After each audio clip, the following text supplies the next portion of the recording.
નાણાપ્રધાનના budget અંગે મિશ્ર પ્રતિસાદ જોવા મળી રહ્યા છે। રાજ્યના કેટલાક બિઝનેસમેન અને નિષ્ણાંતોએ આ બજેટને આવકાર્યું હતું, તો કેટલાક લોકોએ ટેક્સના મુદ્દે સરકારે નિરાશ કર્યા હોવાનો મત વ્યક્ત કર્યો હતો। ગુજરાતના વેપારી મંડળે જેટલીના બજેટની પ્રશંસા કરી ગત બજેટમાં જે ઉણપો હતી તેને પૂર્ણ કરી હોવાનો મત વ્યક્ત કર્યો। આ ઉપરાંત ગ્રામીણ સેક્ટરમાં વિકાસથી દેશને એક નવી દિશા મળશે તેમ પણ જણાવ્યું। જ્યારે બિઝનેસ વુમને પણ બજેટમાં તમામ સેક્ટરને આવરી લેવાયું હોવાથી લાંબા ગાળાનો ફાયદો મળી રહેશે તેમ જણાવ્યું।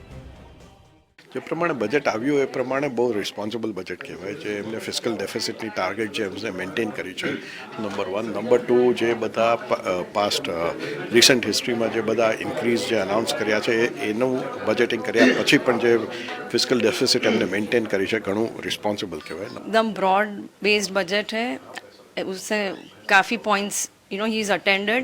Next 2 to 3 years I think उसका रिजल्ट वी विल सी। छूट गया है तो सब बोलेंगे टैक्सेशन में, राइट, कि भाई personal tax, but that is not done it. So I think it's a good budget. જોકે કેટલાકે સર્વિસ ટેક્સમાં કરાયેલા વધારા સામે નારાજગી વ્યક્ત કરી સામાન્ય લોકો માટે ખર્ચાઓ વધારનારું ગણાવ્યું। મે બી જે થોડાક એસ્પેક્ટ છે જે બધાને લાગે છે કે ટચ થવું જોઈએ। એક તો સ્લેબ બેનિફિટ્સ એવું લાગે છે કે ચેન્જ એટલા નથી થયા, તો મે બી એક એ એરિયા છે। બીજું થોડોક એક્સપેક્ટેશન્સ હતો કે થોડોક મેટ થોડાક ઇન્ડસ્ટ્રીઝ માટે નીકળી જશે। મેટ એ લોકોએ ટચ નથી કર્યો કારણ કે એમને ફિસ્કલ ડેફિશિટ ઉપર ફોકસ છે। બટ એના સિવાય તમે જો તો overall budget has been I would say pretty decent. એની એટલે તમે એમને ખરાબ બજેટ તરીકે જરા પણ ન કહી શકો।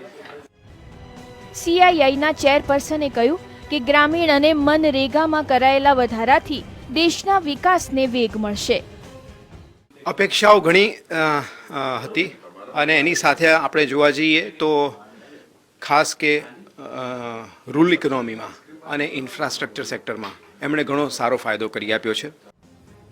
આમ ઉદ્યોગ જગતમાંથી પણ બજેટને લઈને મિશ્ર પ્રતિસાદ મળી રહ્યા છે, પરંતુ સર્વિસ ટેક્સનો વધારો મધ્યમ વર્ગીય પરિવારો માટે થોડાક અંશે મુસીબત સમાન સાબિત થશે તેમ નિષ્ણાતો મત વ્યક્ત કરી રહ્યા છે। કેમેરામેન વસંત સાથે મલ્હાર વોરા, GSTV, અમદાવાદ।